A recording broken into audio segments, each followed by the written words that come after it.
right? Sprinkle.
Shabbat Shalom. Shabbat Shalom. Welcome to each of you this Shabbat evening, this beautiful Shabbat evening. I have been thinking about this moment that we are in on our calendar and in our experience of what is happening in the world. This Shabbat, I feel that we are poised with a foot in two worlds, so to speak. We are in the Hebrew month of Adar, actually Adar Bet, in this leap year. And this is the month where we celebrate Purim, beginning tomorrow evening. And Adar is a month of joy, of rejoicing, of silliness and frivolity and laughter. We hear the phrase in our tradition, Mishenichnas Adar Marbim B'Simcha, when Adar enters, joy increases. And yet, at that same moment, we are still living in this post-October 7th world, this limbo where hostages remain in Gaza, where the costs of war break our hearts, where anti-Semitism is rampant. How can we rejoice at a time like this? How can we fill our hearts with rejoicing? But our tradition says we must rejoice. Our tradition insists on rejoicing. And this evening, we will have a foot in each of these worlds. We are in Adar, we are entering Purim tomorrow evening, and we have the opportunity after services during our Oneg to hear from 4 of our members of our community who've recently traveled to Israel about their experiences, their reflections, their takeaways, what we need to know. So we are going to hold all of that together on this Shabbat. Not only our experience of Haman, and Haman throughout the ages, rising against us. We're practicing already for tomorrow evening, right? So not only our experience of that person, I'm not going to say the name again, but of our survival and our strength, no matter what we have faced. Not only difficulty, but our insistence, not only on surviving, but thriving, and our insistence on joy and on continuing to rejoice no matter the landscape we are living through. So on this Shabbat, let us find comfort and hope and joy and inspiration together. And let us be reminded of The verse from the book of Esther, the Jews of old had light and joy and delight and honor. So may it be for us. So with those words, we will continue on our song sheets. La Yehudim, Haita Ora, Vesimcha, Vesason,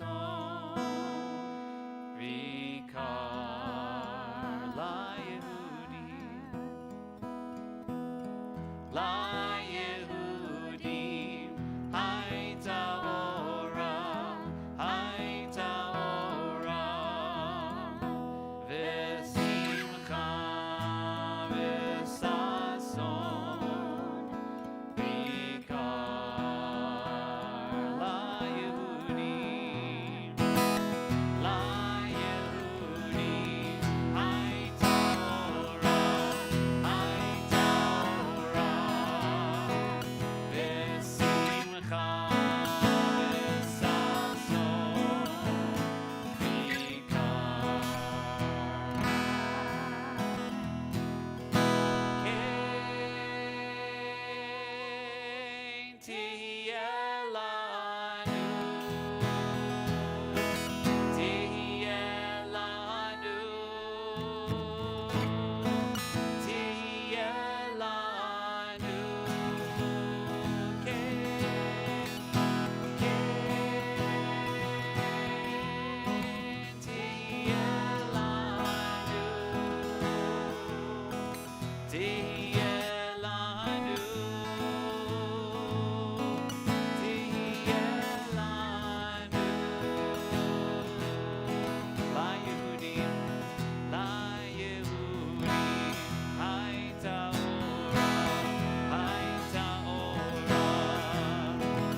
And while this evening I won't be giving a Dvar Torah as I usually do so that we can maximize our time hearing from our panel after services, we will have our full service, Finding Comfort and Joy together. So just as we sang the words that in the days of old, the Jews had light and joy, we have light and joy together this Shabbat as we continue with kindling our Shabbat candles. I would love to invite forward the Dembowskis to help us kindle our Shabbat candles this evening. We also have tea lights on the table here in front and also a table in the back if you would like to kindle your own Shabbat candles as well.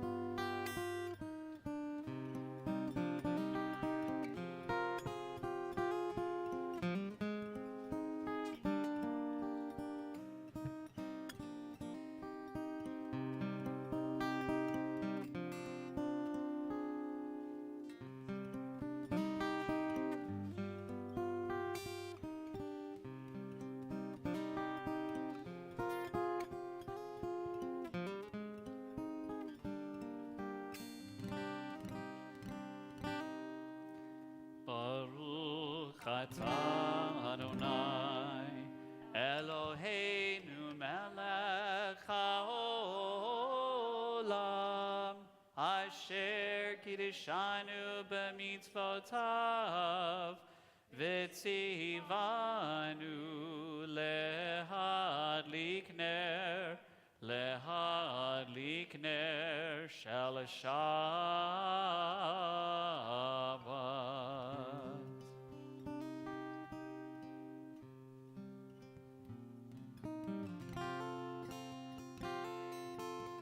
We will continue on our song sheets. Shalom Aleichem.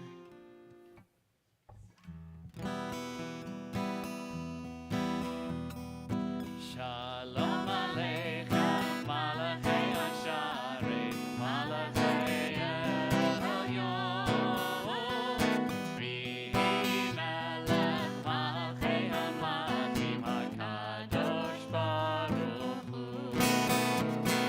Bo'echem l'shalom, Malachei Hashalom, Malachei Elyon, V'hi Melech Malachei Hamlachim, HaKadosh Baruch Hu. Baruchuni, Baruchuni l'shalom, Malachei Hashalom, Malachei Elyon, V'hi Melech Malachei Hamlachim, HaKadosh Baruch Hu. Seichem l'shalom, Seichem l'shalom, Malachei Hashalom, Malachei Elyon, V'hi Melech Malachei Hamlachim, Kadosh Baruch Hu. In our prayer books, we continue on page 1. Page 1, Yedid Nefesh, beloved of my soul. Yedid nefesh ha'barachamai, Yedid nefesh ha'barachamai, Meshochatecha,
El Retzonecha, Meshochatecha, Yadadadai, El Retzonecha.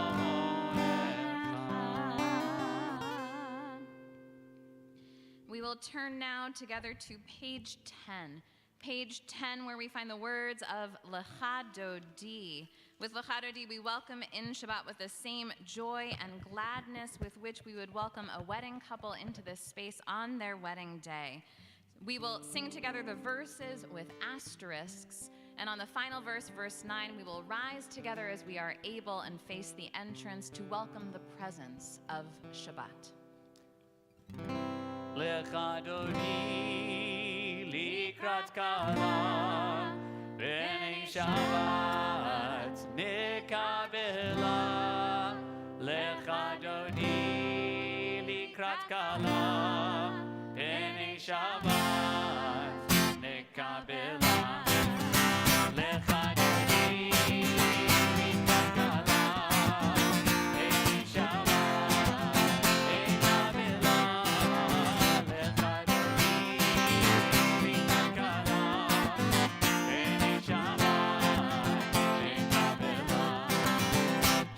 זכור בדיבור אחד, השמיענו אל המיוחד, אדוני אחד, לכו אחד, שמו תפארת ונתילה, וקדוני מכלכלה, ונשמת מקבלה, לך אדוני מכלכלה, ונשמת מקבלה.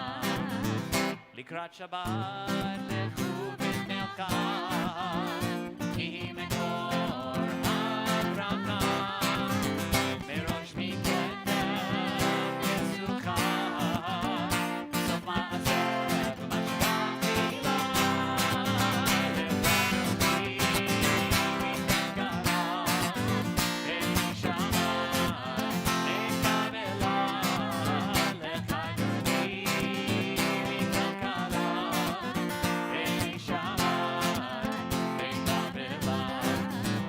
מקדש מלך עיר מלוכה, ומיצים מתוך כפיך, רב לך שבט וירק בחג, וריח חמור עלייך אלה, לבדותי מכלכלה, ונשמת מקבלה, לך אדוני מכלכלה, ונשמת מקבלה. התעוררי, התעוררי, עם האורך קומי אורי, אורי, אורי, שיר דברי, כבוד אדוני עלייך נגלה, לך אדוני מכלכלה, ונשמת מקבלה, לך אדוני מכלכלה, ונשמת מקבלה. בואי ושלום עטרת בעלה, גם בשמחה ובצהלה, תוך אמוני עם סגולה, בואי חלה, בואי חלה, לך אדוני מכלכלה, ונשמת מקבלה, לך אדוני מכלכלה, ונשמת מקבלה. On page 15, we continue with Hatzi Kaddish. יתגדל ויתקדש שמי רבה, בעלמא יברח חירותי וימליך מלכותי,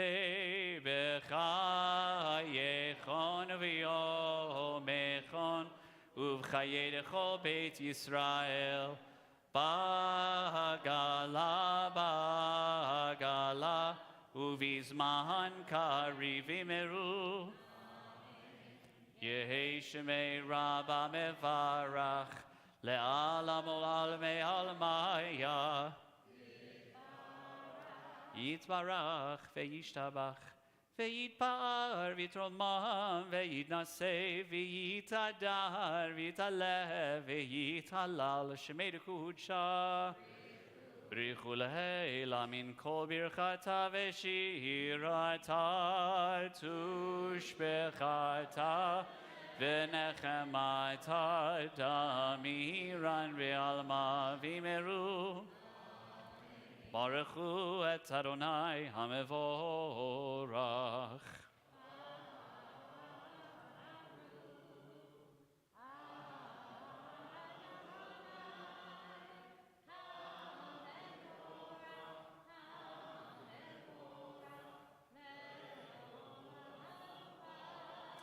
ברוך אדוני המבורך לעולם ועד. ברוך אתה המלך העולם בחוכמתך. ומעביר יום ומביא לילה, ומבדיל בין יום ובין לילה אדוני צבאות שמו אל החי וקיים תמיד ילנוך עלינו לעולם ועד ברוך אתה אדוני המריב ערבים אהבת עולם בית ישראל תורתך לעולם ועד כי הם חיינו ואורך ימינו ובהם נהגה יומם ולילה ואהבתך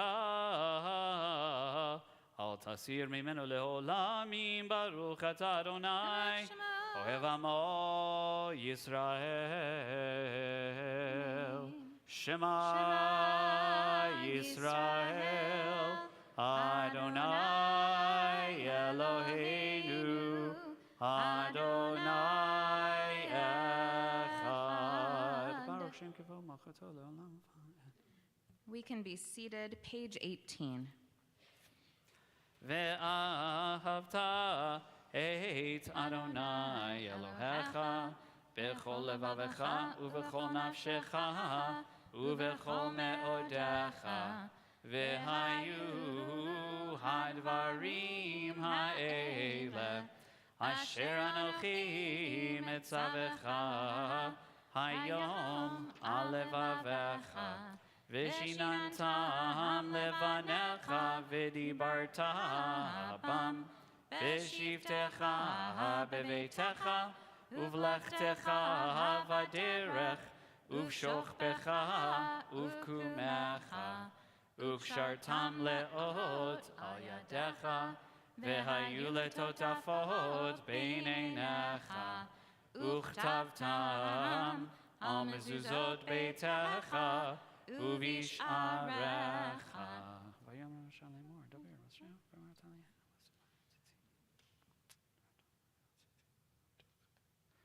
והיה לכם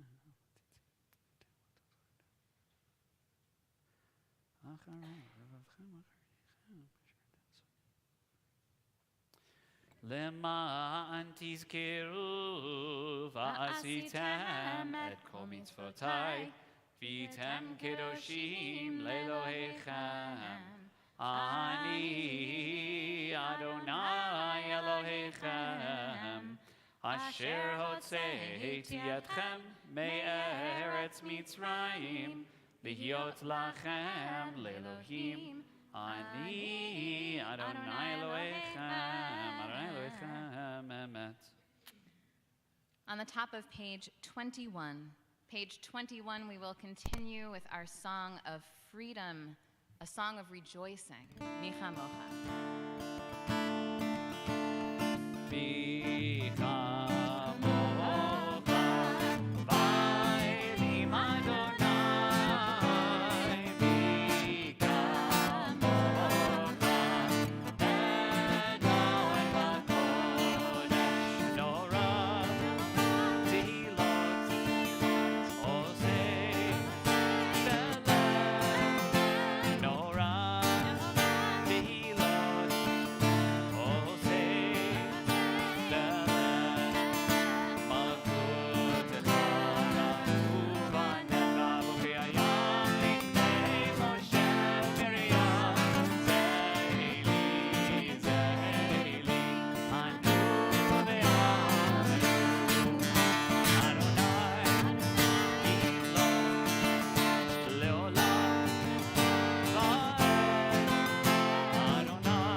יעקב גלום אין חזק ממנו ברוך אתה אדוני גא ישראל. On the bottom of page 21, continuing on the bottom of page 22, Adonai, enable us to lie down this night in rest and raise us up to life renewed. השכיבנו אדוני אלוהינו לשלום, לשלום, והעמידנו מלכנו לחיים.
On the top of page 23, we will continue with Vishamru, followed by a few moments of silent prayer, the silent Amidah. We rise together as we are able. Vishameru v'nei Yisrael et ha-Shabbat, לעשות את השבת לדורותם, ברית עולם. ביני ובין בני ישראל לא תהי לעולם, כי ששת ימים עשה אדוני את השמיים ואת הארץ, וביום השביעי שבת וינפש.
עושה שלום במרומיו, הוא יעשה שלום עלינו ועל כל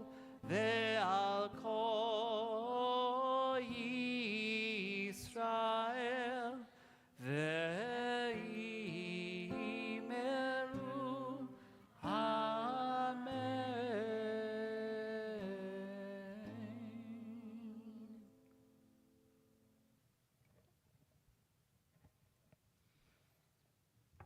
I'll invite you to return to your handouts. On the top of the second page it has become our tradition to pray for Israel, to pray for the release of hostages. We continue with this setting of Matir Asurim. Baruch atah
on page 33 of our prayer books, page 33, in the middle of the page, we pray together.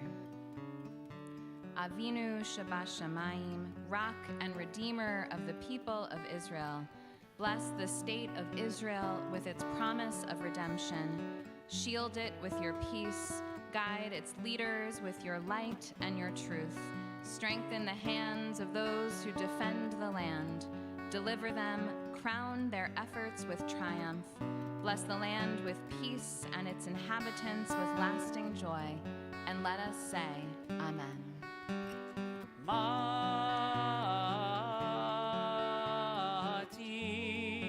Rasulim.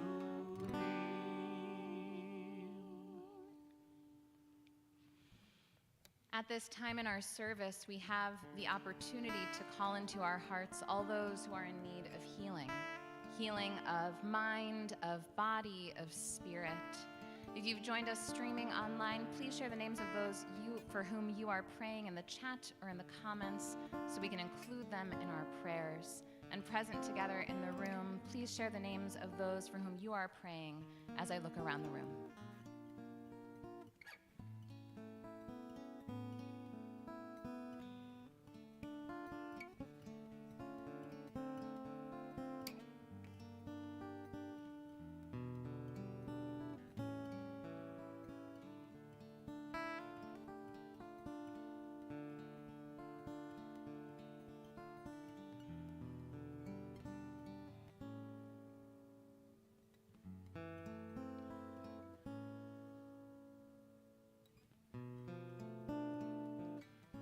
Misha Berach is on your song sheets. Misha Berach, Avotenu, Abraham, Yitzchak, veYaakov, Sarah, Rivka, Rachel, veLeah, Hu Yivarech, v'yirapeh et hacholim.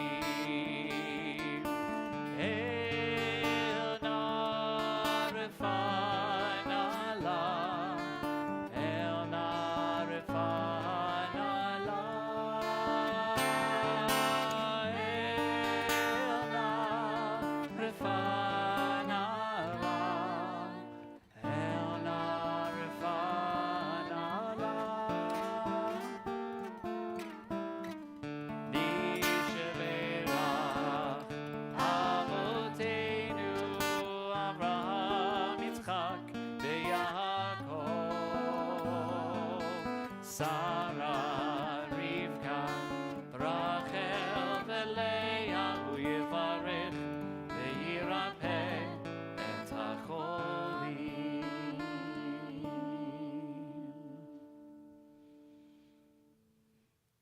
I would like to invite forward now Michael Loya, who is a member of our board of directors. I know usually it's after the Devar Torah, but without one, I surprised you. A member of our board of directors to share a few words of welcome and announcements with us.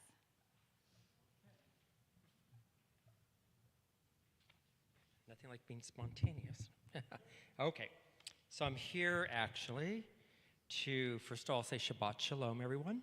Shabbat Shalom. So Temple High is proud to present our annual gala. Oops, wrong page, hold on. I'm going out of order. That is the right one. Okay, so I just wanted to share with everybody that it's going to be taking place on April the 13th. And if you haven't bought your tickets yet, we actually have 42 left. So you need to make sure that you get them right away. So actually take out your phone and after services, purchase them. So it'll be an exciting night. We have a lot of exciting things happening: entertainment, cocktails, beer, wine, great food, dessert. There actually will be bidding on a silent auction with several items, and you can actually do that from your smartphone and get ready to participate in a fun, high-energy live auction. Right, David? Okay. Now, we'll go back into order, guys.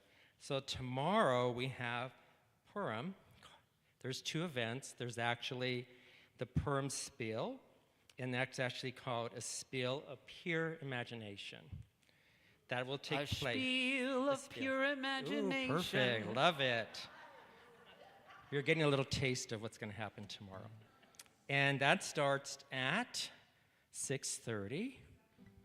No, refreshments are at 6:30. Good, everybody's listening. At 7 is actually the concert. You're welcome to come in a costume, and you could be entered in to win a door prize. So don't forget to bring what? Your mac and cheese to make lots of noise. Second is there's actually going to be a Purim Carnival that will be hosted by the Early Childhood Center and the Religious School Program this Sunday, March 24th.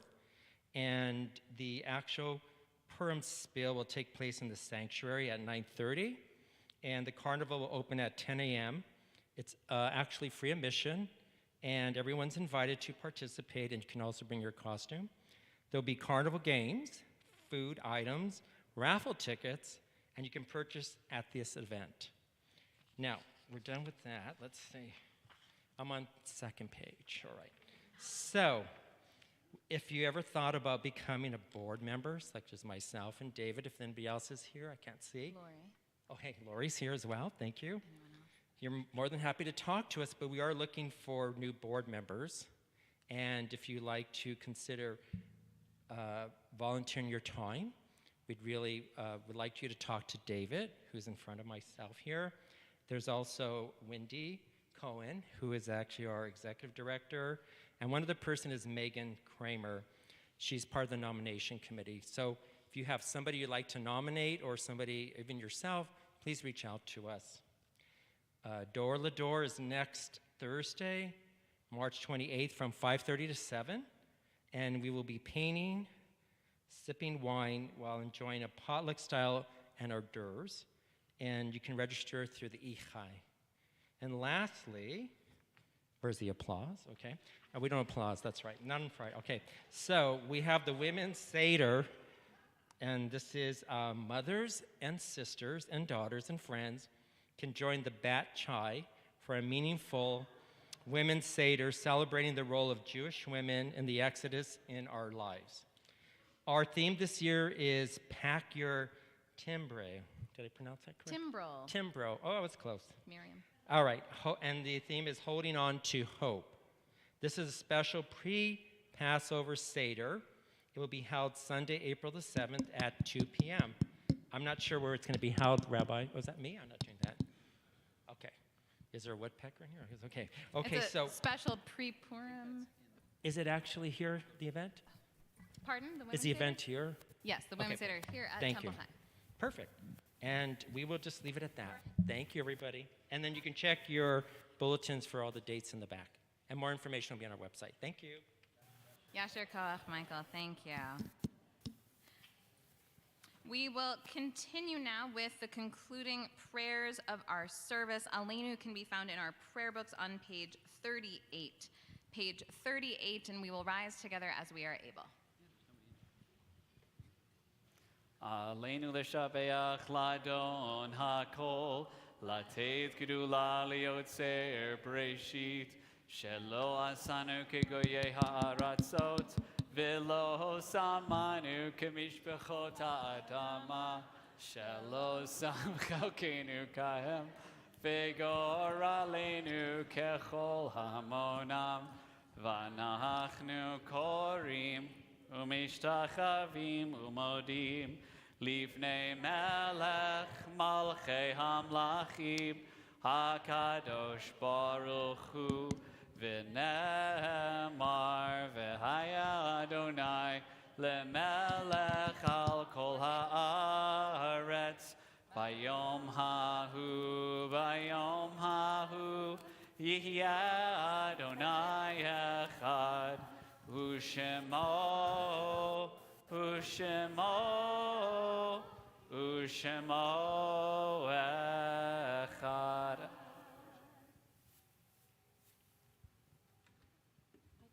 You may be seated. Our thoughts turn now to all those we have loved and lost, friends, family members of our congregational community for whom we are in a period of mourning or observing a yahrzeit. If you've joined us streaming online, please share the names of those you are remembering in the chat or in the comments so we can hold them close in our hearts with our own. As I share the names of those within our community and connected to our community who died in recent days, if you're here remembering one of these beloved individuals, please rise as you're able. We remember Estelle Chait, Robert Shepard, Jean Burns, Mort Lipman, Michael H. Debs, Nona L. Abrams, and Megan Dox. If you're observing a yahrzeit or in a period of mourning or simply remembering someone at this time whose name you would like to share, I invite you to rise as you're able to share those names.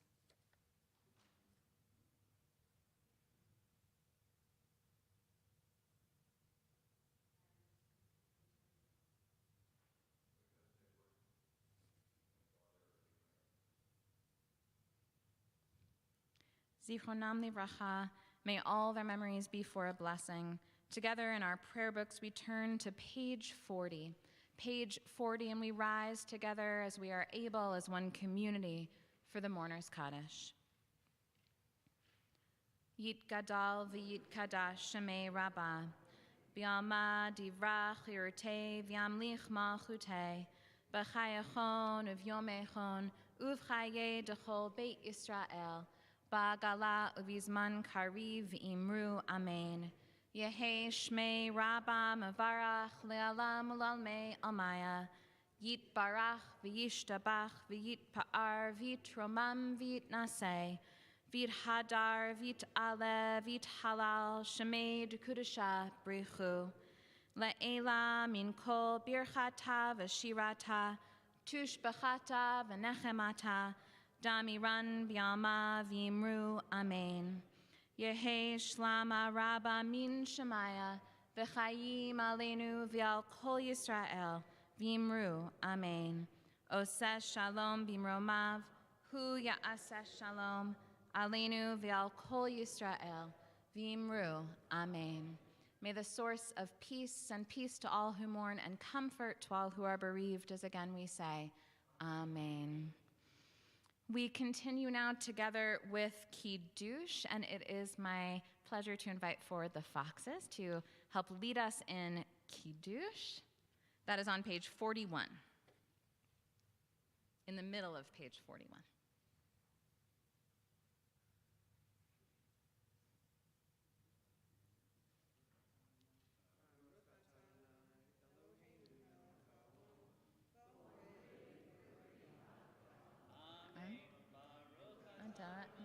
Eloheinu melech haolam, asher kidshanu b'mitzvotav, v'ratzavanu, v'shabbat kodsho, v'yahavahu ratzon hinchilanu, zikaron lema'aseh v'reishit, ki hu yom tehila lemikra'e kodesh, zecher letziat Mitzrayim, kivanu v'acharta, v'yotanu kidashta, mikol ha'amim, Shabbat kodshecha,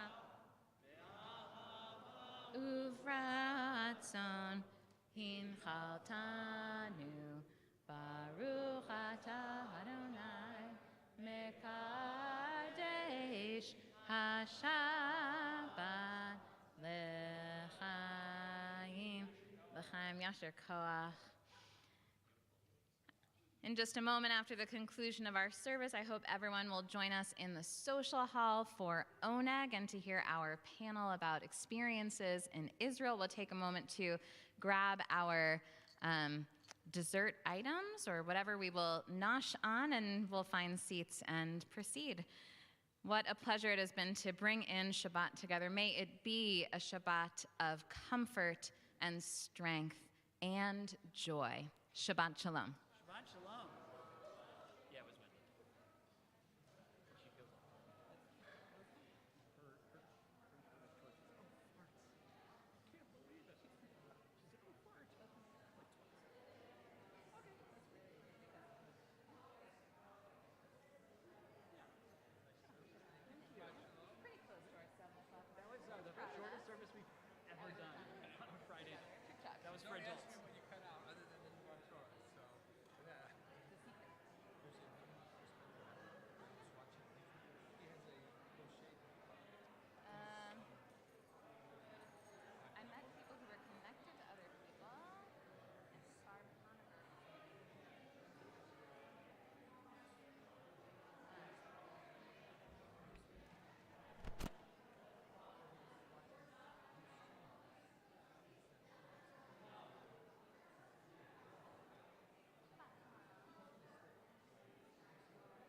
Hello, hello.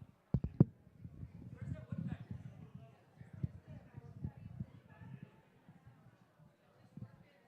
want another mic? Like a question and answer mic? Yeah. Any of the wireless mics work, so I can go grab. Okay.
One, two, 1, 2.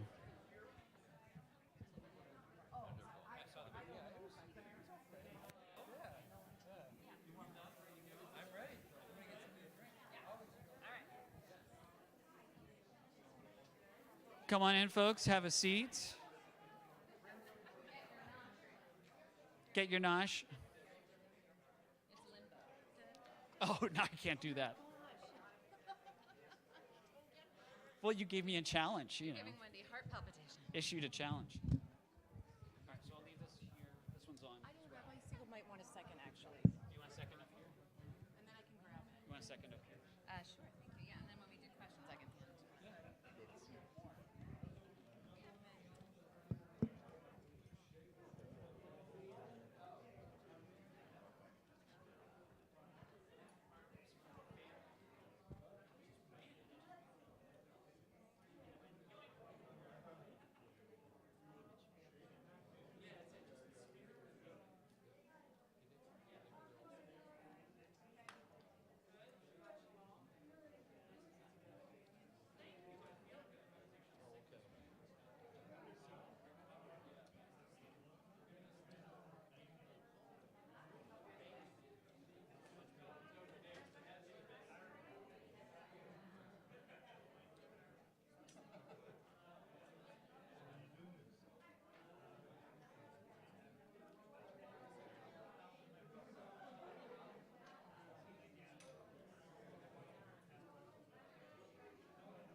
Friends, I think we will go ahead and begin.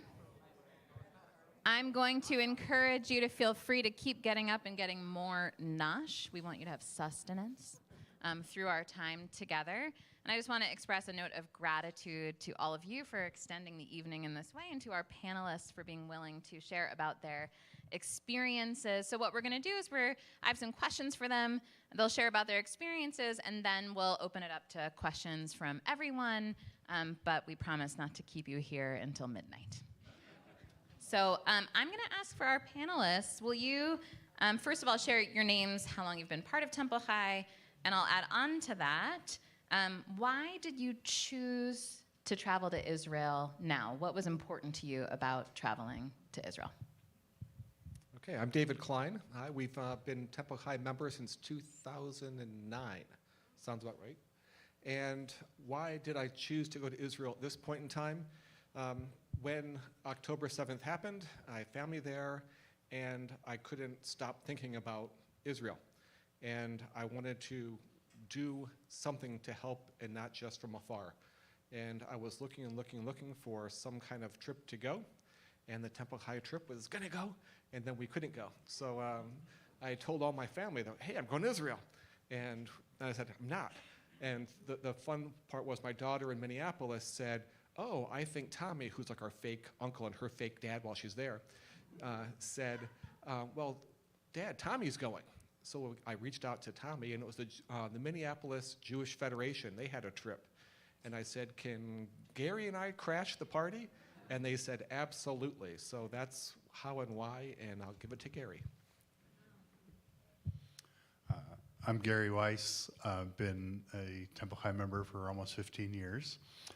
And like David, after October 7th, I felt such pain and anguish, and you can donate money and you can like Facebook posts and Instagram posts, but I wanted to do something more. And a friend of mine, a work colleague from Miami, was on a JNF trip in late December, early January, and was posting every day.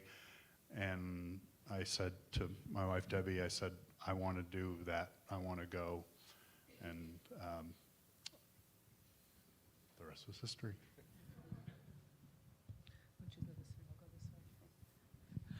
My name is Debbie Waitkus, and I have been a member of Temple High with my family since the early 90s. And I think similar to both of you, just that overwhelming feeling of, I can't do anything. What can I do beyond sharing Facebook posts and Zooming with friends who were there? And when the trip appeared, I was sad that the Temple High trip canceled. And so then I started trying to recruit others to go to get enough numbers, and one of them was Sarah Pikowski. And Sarah reached out, and of course it didn't happen, as you all know, and Sarah Pikowski reached out to me and said, okay, I have good news and bad news. I was like, okay, well, so what's the good news? She said, well, I found a trip. We can go to Israel. And the bad news was that we were leaving in 3 days. So I told her no. But it all worked out. And the trip that I went on was part of Mari Cherno's trip from her synagogue in LA. So Mari and her mother went, and a few other of the congregants, and they needed more people. So we were there, the ones that got them over the threshold, so to speak. So, yeah. Thank you, Dick. I'm David Weiner, and I looked up on Shoal Cloud when I started here, and it was almost 30 years ago next month. So a long time. I was actually scheduled to be there.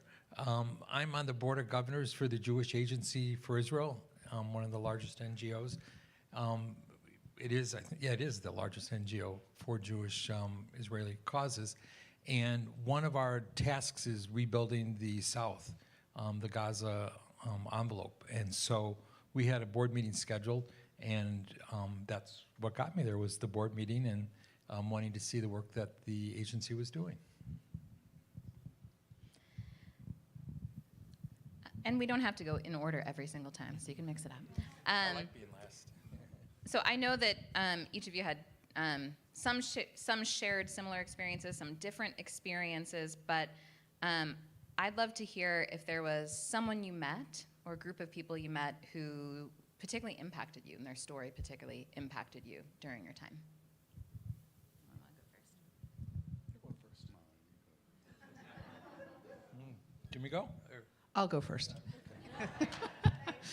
So one of the things that we did on our trip is that we went to some facilities that were converted geriatric centers into quasi-hospitals, if you will. But they were more of medium-term, long-term hospitals where soldiers were, they said hostages and soldiers, but we only met soldiers. And these young men and women, they pretty much, I mean, you're walking around in a facility with people who are missing limbs.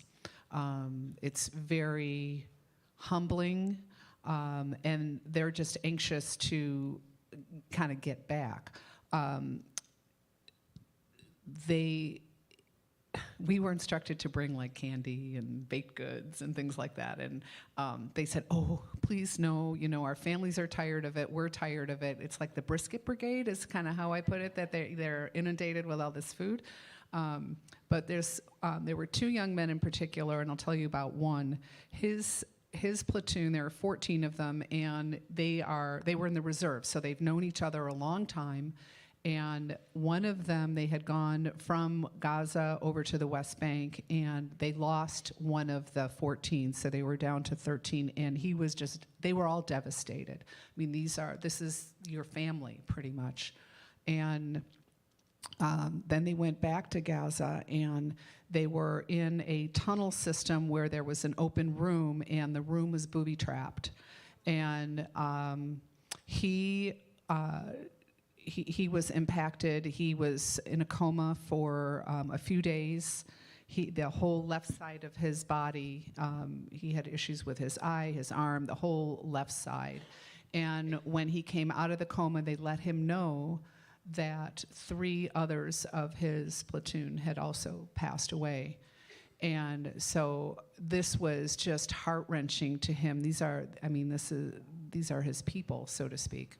Sarah Pikowski had the wisdom to not bring food and candy. She brought dream catchers. And she was explaining to him what a dream catcher is. And for those of you who don't know, it's an Indian type of macrame type thing that you hang above your bed. And the dream catcher is supposed to catch the bad dreams and only let the good ones come through. And as she explained this to him, he had this little tear and just said, "I need this so bad. I need this, thank you." And just the power of that this was something that really impacted him. I felt like we'd had this connection. And what I will tell you is that they told us not to ask the patients or the soldiers what happened. You know, how did this, you know, and where were you and whatever. And so we didn't. You know, we asked, you know, about their family members and best friend, their favorite color, you know, all these different things. But they started, several of them basically told us what happened, and it was like they needed to tell us. They needed to talk about it. So that was for me. David, go ahead. The executive of our organization is a general, and probably one of the most famous generals next to Moshe Dayan. And he just taught me the spirit of Israel, the resiliency of Israel. He had lost his brother in the Yom Kippur War, and his mom taught him that you mourn for a day, but you keep their spirits alive, and you gotta live. And you know, as hard as this is on all Israelis and everybody, he just showed us the spirit of how you have to get through things, the positivity that's so important. And then he told us that he had lost 5 nieces and nephews on October 7th. And this guy was the most positive, upbeat guy that you could ever find. And it just was so inspiring to see someone that's gone through so much loss and pain in his family, but to always find the good in something and the positivity in something as to how they're going to get through it. So, you know, it just reminds me every day, when we think we have a hard day, but you look at others, and it just motivates you, and it motivates me. Yeah, so I'll stay on the family theme right now. My brother is there with his wife, and their kids and his grandkids. So they're older, okay, than me. Anyway, he has a niece who was at the Nova Festival. And another one of his daughters, my other niece, so two of his daughters, has a brother-in-law who was one of the managers of the performers. So he was at the stage area. So my niece was there out in the back in the campgrounds area. I think there are 3,000 people there, right? So lots of people. And the other niece's brother-in-law gave her a call and said, leave now, because we're being attacked.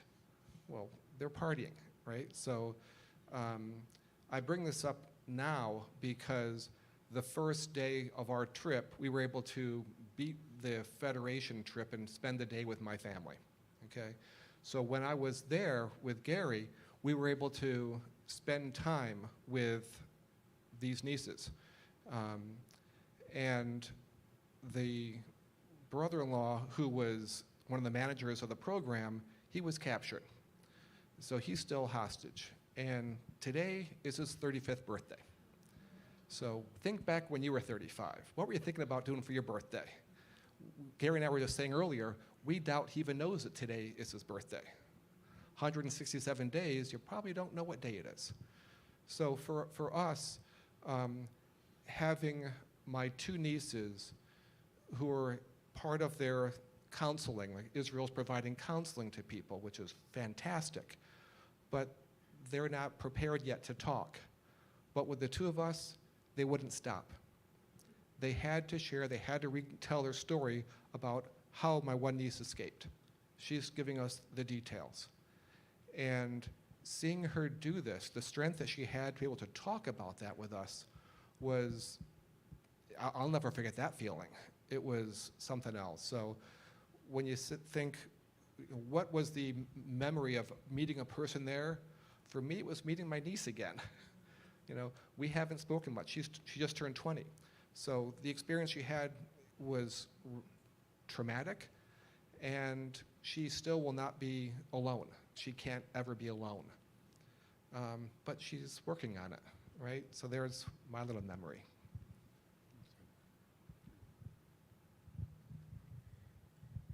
Do any of the rest of you on the panel have connection to family, friends there that you want to share about? Maybe you spent time with them or connected with them during this trip, or?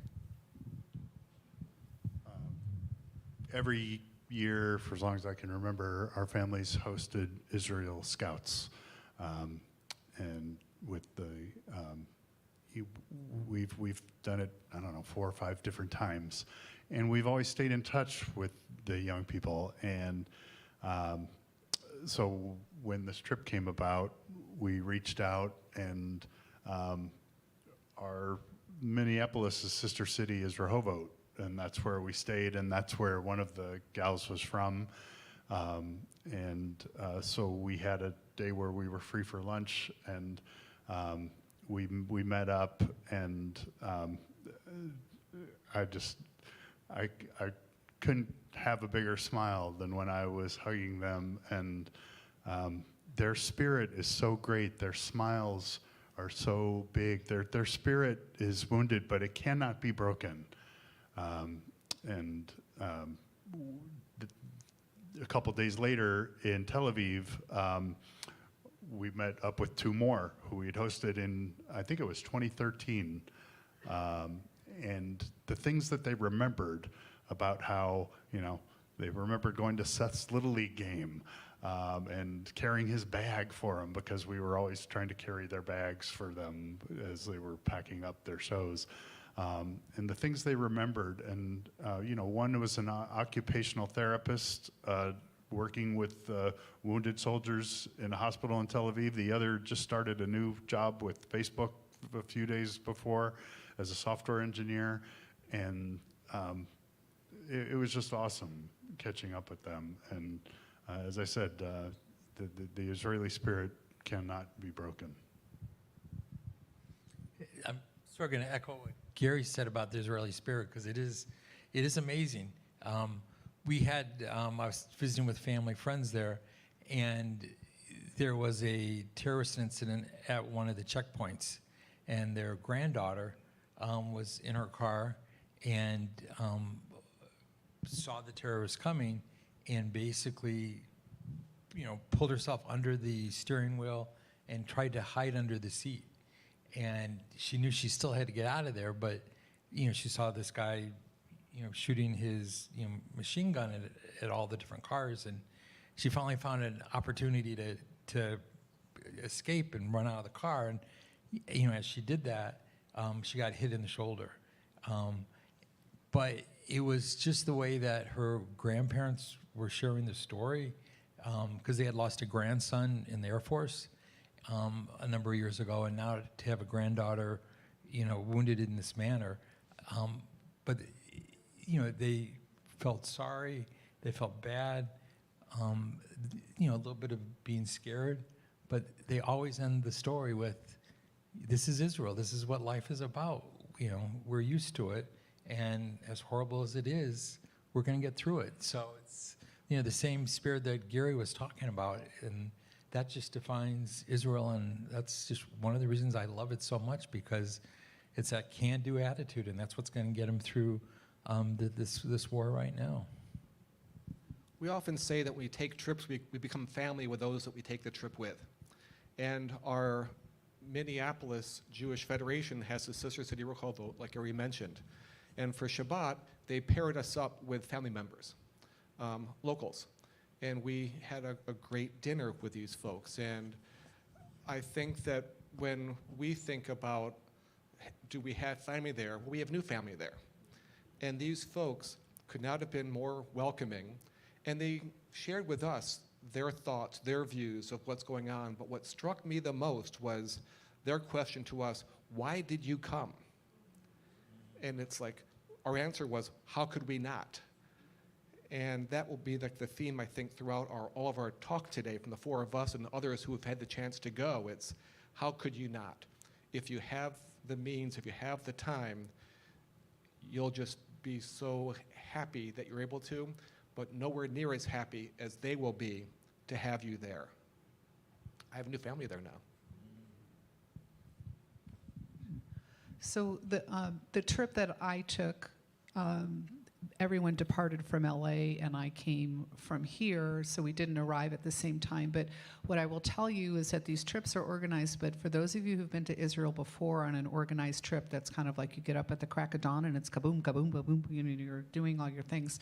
This was not like that. We definitely did still get up in the morning, but if you wanted to kind of take yourself off the island and do something different, go for it. Just figure out where you needed to meet back. And so my very first day there, after having arrived the night before, one of my dear friends that I knew from summer camp, he had lived in Toronto and we went to camp every year up in Northern Ontario. And he had just made Aliyah there and lives there and has 4 kids. And one of them was getting married the next day, that Friday. And so I, of course, just sort of said, I'll start the trip later, and made my way up to Tel Aviv and went to the wedding. And it was a little bit of it wasn't planned over for a long period of time because they had to wait until the kids kind of got out of the reserves and everyone was able to gather. And he said a couple of things to me. Number one, he said, obviously you need to come. But he hadn't said anything beforehand because he felt very uncomfortable obligating anyone to come to Israel for a simcha.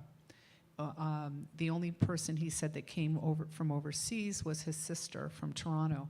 But I never really thought about being in his shoes, to put someone else in a position that they might feel maybe they wouldn't be safe enough, or do I go?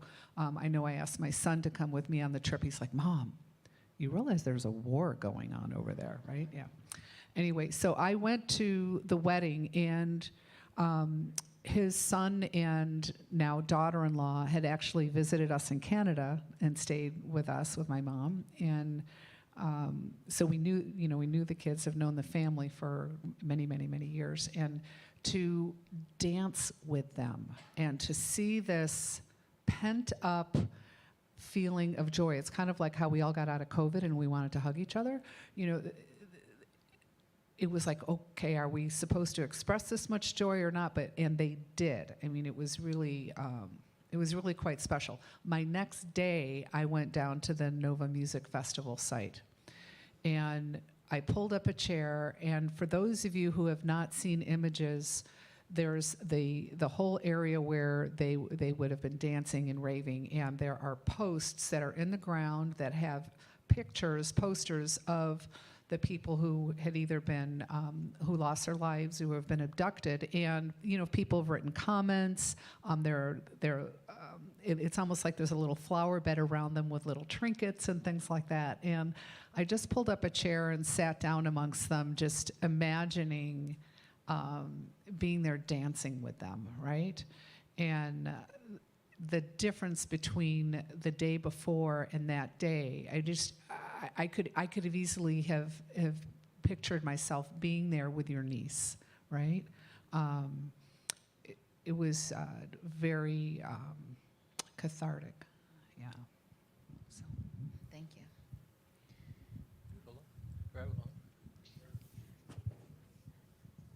Are there anything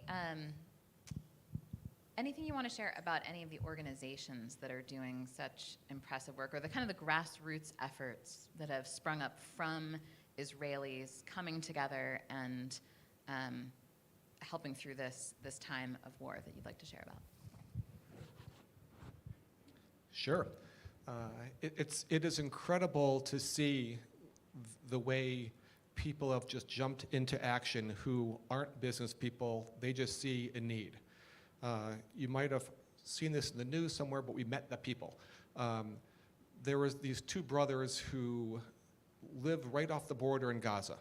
Okay, I think a couple kilometers away.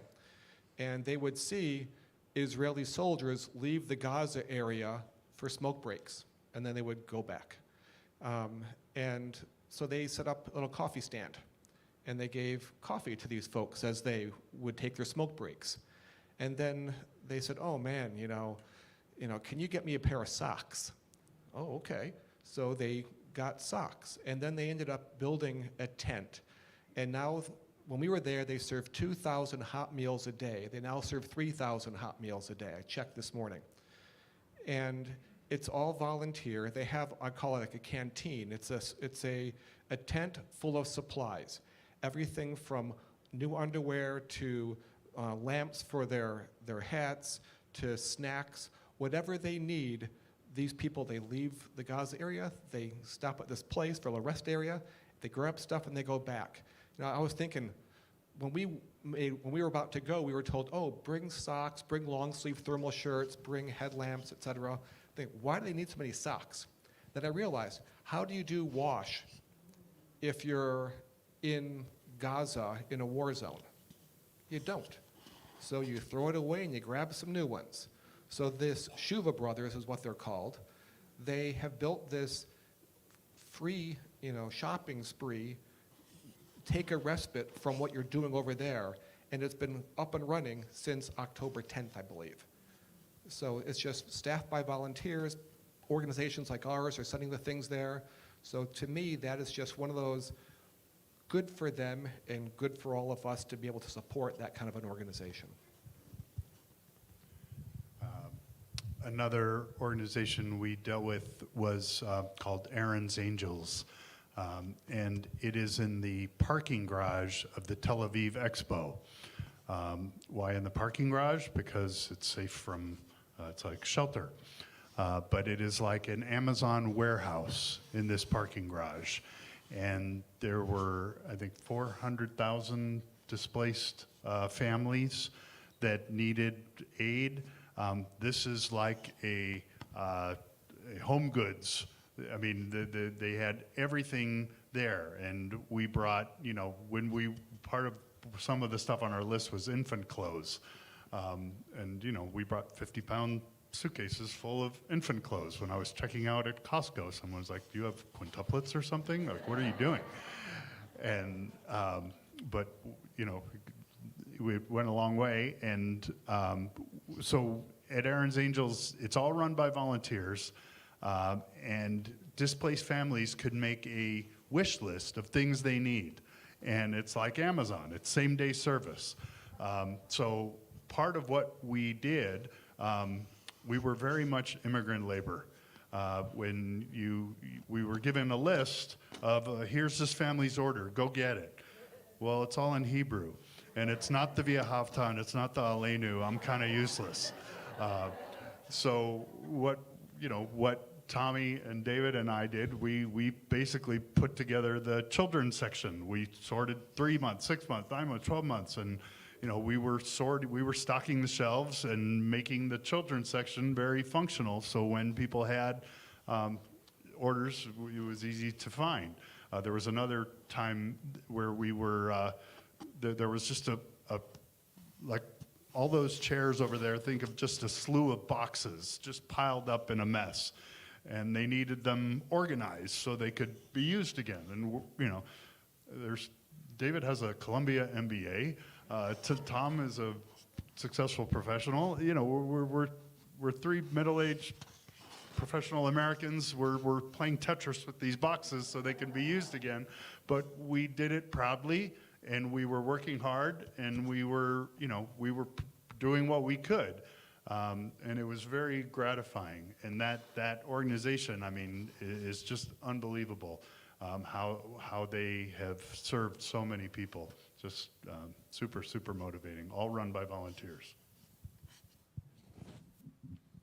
So I want to tag on to that because you said that. Oh, and some of the organizations that we're mentioning, we have QR codes on that table over there. So after we're done, if you felt moved to donate to one of them or learn more about them, you can do that using those QR codes over there. So I know that, Gary, you said that Aaron's Angels was part of Brothers in Arms, and so I had gone to Brothers in Arms, which is in a shopping mall.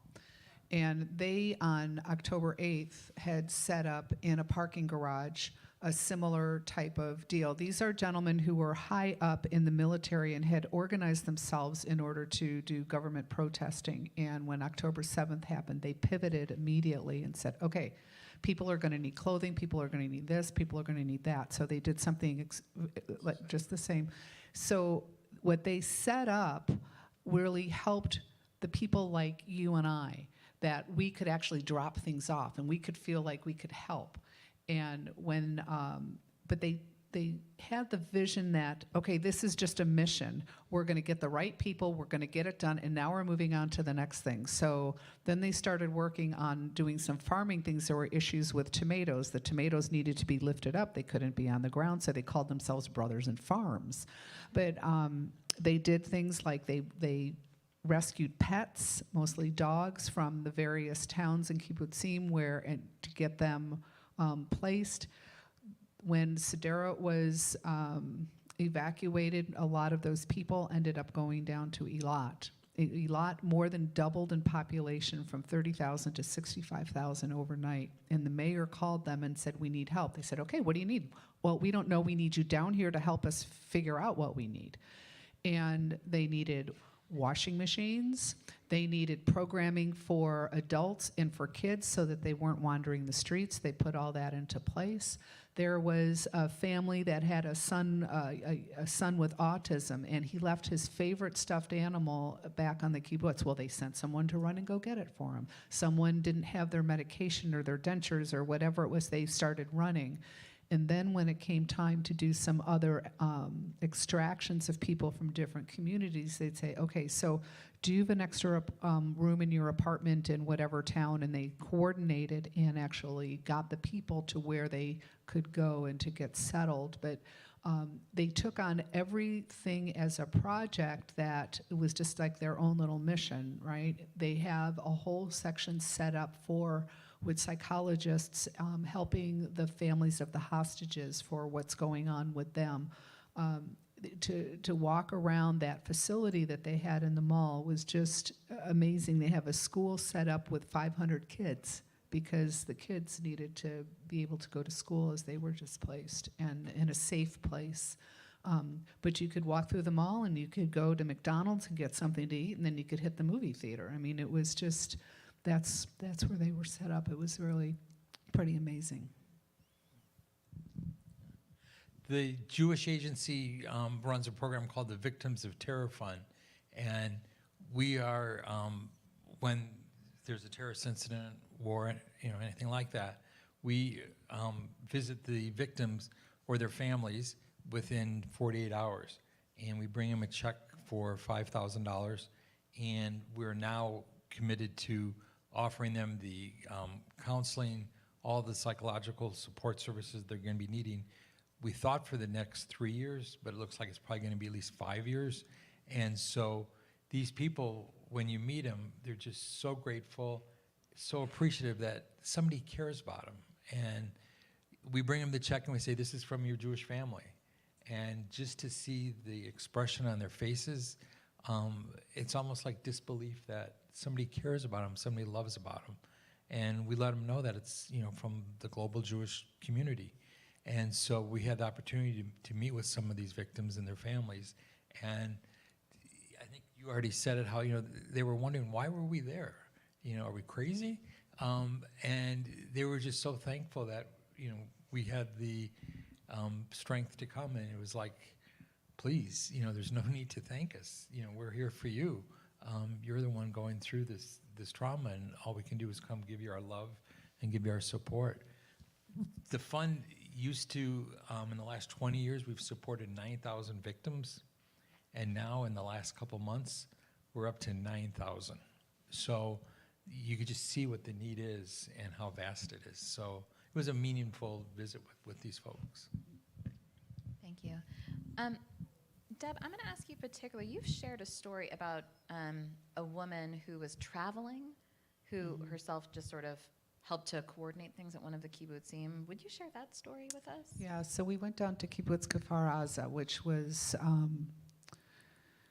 compromised big time. And this woman, her name is Chem, and her family founded the kibbutz. And so it's kind of like it being at summer camp every day of your entire life, and you know everybody and the cousins and the brothers and the sisters and the whole deal. And she happened to be, because it was a holiday time, she was in Portugal with her son, and her sister called her very early in the morning to say something's going on here, and of course her father had been out in the fields, and so then they couldn't reach him and this and that, and so she tries to reach out to the neighbor who is the head of the security for the kibbutz, and what happened is that the terrorists were so well prepared. They knew exactly where to go, exactly what to do, and they came in with 2 paragliders and landed them in the center part of the kibbutz, and there is a central building where they kept all of their munitions, as opposed to having a gun or a rifle in your home, or whatever they're called. I'm not a gun person. So, and of course, as they went out to go to get their munitions, the terrorists, they landed, then they went up on top of this building that basically had a view of everything, and they started picking them off as they came to come get their weapons. And this one gentleman who was the head of security, he of course was one that passed. And so when she was told that he had been killed, she basically, in her hotel room in Portugal, set up a war room. And it was she and her son. They had 3 different cell phones, so they kept making sure that everything was charged. But they were able to call friends, call people, call military people. She had worked or works somehow with in the entertainment world as well, and was involved with the crew from Fauda. And so she had some of those guys come and help, and then they went back to wherever they were. But she was able to say, okay, you need to go, skip this house, go to the left. You're going to go probably about 20 paces, and you're going to find so-and-so in there, because she was calling everybody. She knew everybody because this was her family's kibbutz, basically, that she could reach out and check in with everyone. And one of the things that I learned that I was totally unaware of, because I keep thinking, oh, everyone's got a safe room. Well, I might have been the only one that didn't know this, but the safe rooms are really built for bombs. They're not built for home invasions. So she said many of them were sitting in their safe rooms holding the handles up, because safe rooms, they're designed so you open them from the outside so someone can help you and get you back out. So they're holding them up. And if you can imagine the strength that it would take to hold that up for hours and hours, and the lack of circulation in those rooms. So I didn't realize that a safe room was constructed that way, she said, we were probably prepared for maybe 2 or 3 people to invade, but they had between 70 and 120 terrorists invade the kibbutz, and they have 600 people who live there, so not all of them that were there because they were away for holiday. So you could think about the ratio of that, of how many came to hurt them.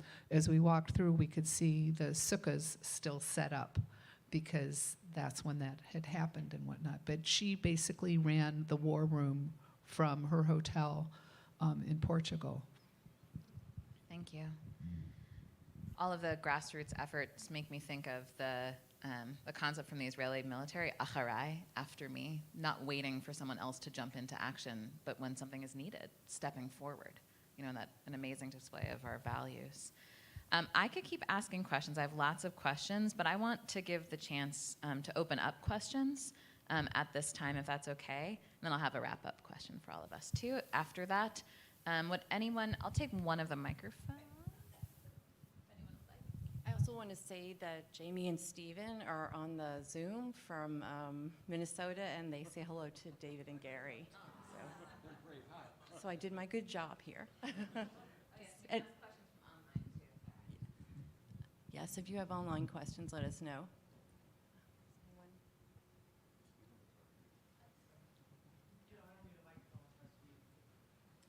We have people on Zoom that might want to hear. What is the current feeling of what's next? When you talk to these people, I don't know if you ask them that, but where are they at in their heads and,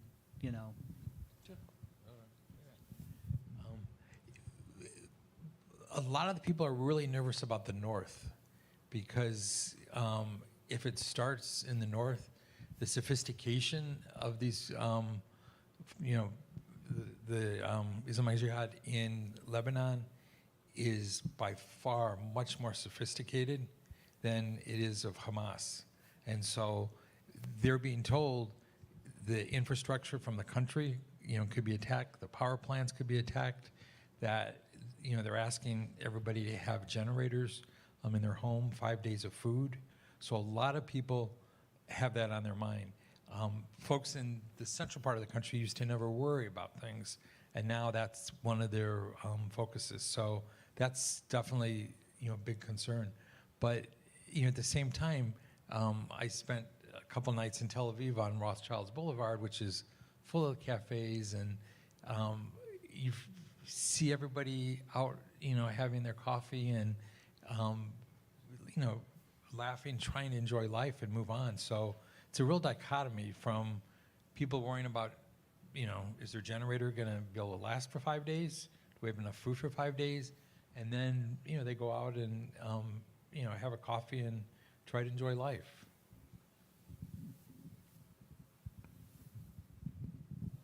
I just want to add to that for a moment, because what my brother and other folks there told us was that the plan was for Hamas and Hezbollah to attack together, to have some coordination. However, Hamas was able to, I'll say infiltrate, but they were able to secure positions as the guards and the custodians at the Nova Festival. They were already the Palestinian workers who came in every day to help out at the kibbutzim and other areas. I think it's over 100,000 from Gaza would come in every day to work in Israel. And these folks, just as your friend had like a command center and knew where everyone lived, they had, and my brother, tell me point blank, they knew who lived in each unit at the kibbutzim. Oh, these people have 2 kids. Their age is this. They have a dog. These are their Shomer Shabbos. Don't worry about that place. You can skip their place. And it went on and on. Well, it turns out that Shomer Shabbos family was there for the holiday. but they were not touched because all their instructions said that one's empty, skip that one. Okay? So the Israelis right now are thinking, okay, once some kind of Hamas battles end and Israel says, okay, we can breathe now, that goes back to David's point, that's when they believe that from the north will be attacked. So they don't see it, what's next. I think this is just, will just continue consistently from the feedback I had.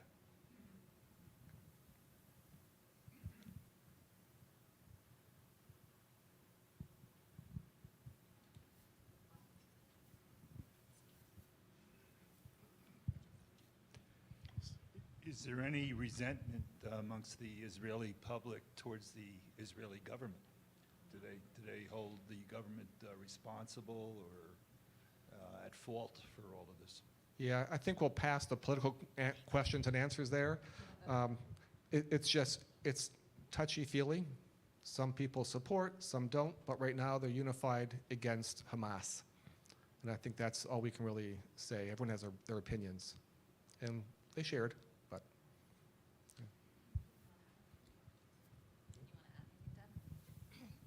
I'll just add, I wasn't there, but I'll just add that from everything I've heard from everyone who's traveled is just like there's an extreme variety of opinions in our country, there is an extreme variety of opinions in Israel, as there was before October 7th, as there will continue to be. So I think the answer is yes among some, but not among all, and there's a variety of opinions about what should be happening and will happen. But there's certainly unity in needing to get through this time and to either eliminate Hamas or remove them from power and remove the power from them. I had a question. I have family in Tel Aviv, and my cousin was talking about the kids and school, and there is no school. I mean, that there's, in her, where she lives, 83 kids in a class with one teacher. What did you guys see when you were over there about the kids and schools? Yeah, so I'll start here. We were staying at the University of Rehovot's dorms. That's where we were housed. Not hotels, we were in the dorms. Why? Because college wasn't going on right now. I mean, I think it's over 300,000 reservists were called up, right? And the active duty folks. So the folks who are the professors aren't there, the teachers aren't there. And if they are around, they're doing the backfill work for those that were called up somewhere. So when we were there, not even a month ago, we were told that schools are back in session, overstaffed, like overpopulated, like we always complain about here, too many kids in the classroom, but they are trying to get things back together again. They've begun college classes again. But it's just an awkward, it's not the semester, it's just let's just get back and start doing something. That was my take.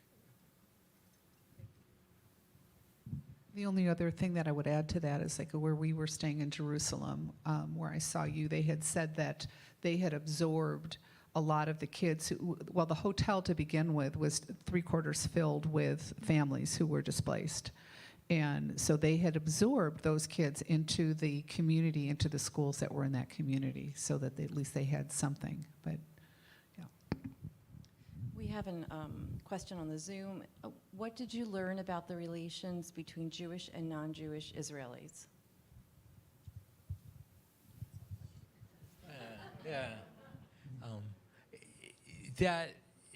There were a lot, it depends how you define that word, but I think the Jewish Israelis found some comfort that the Druze community, the Muslim community was more supportive than what they feared, I think. So it was a much more positive reaction and comfort level. There were different villages that at one time people were maybe afraid to go to that were actually, welcoming. So, yeah.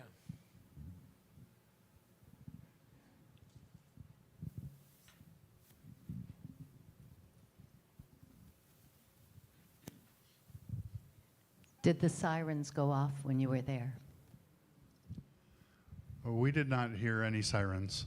And that was the biggest question I got from everybody when we came back. Did you feel safe?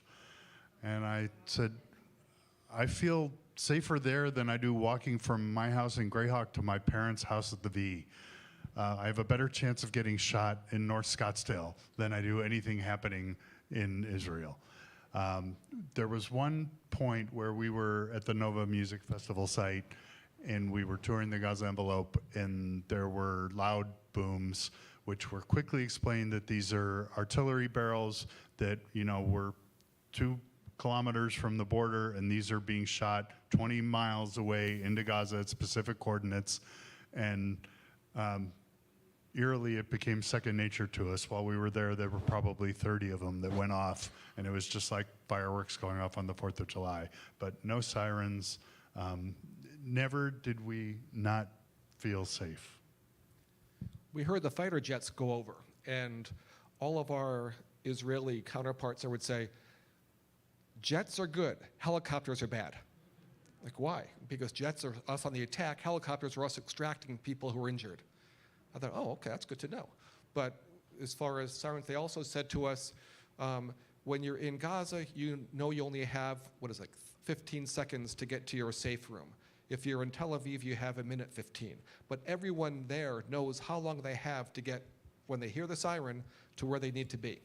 And people are living their lives knowing that they have to be ready for a second's notice to get somewhere safer. They're very calm about how long 1:15 is. When we went down to Kfar Aza, and we were having our first introduction with Chem, and we're sitting outside in under a pagoda type of thing, and the fighter jets, there were 2 of them that went by, and she said, so in about 20 seconds, you're going to hear a big bomb. And she said, it's not because I'm clairvoyant and I have ESP, it's because I'm experienced. And sure enough, and there were a couple people in our group who were a little taken aback, but then after a while she'd say, okay, here's another one, you know. So it just, and we could see as we went to Sderot and we looked across into Gaza, we could see where, like Khan Yunis was, where you could see the smoke coming up and whatnot, but we never felt unsafe. I think I felt probably the safest I've ever felt there, which was such an eerie and like that's not supposed to be, but that's what it was. We felt so safe that when we were in the envelope at a meeting, and they said we have vests for everybody to wear if you want to wear it, and I think only 2 people took them. That's how safe we felt. I didn't tell that to my mom.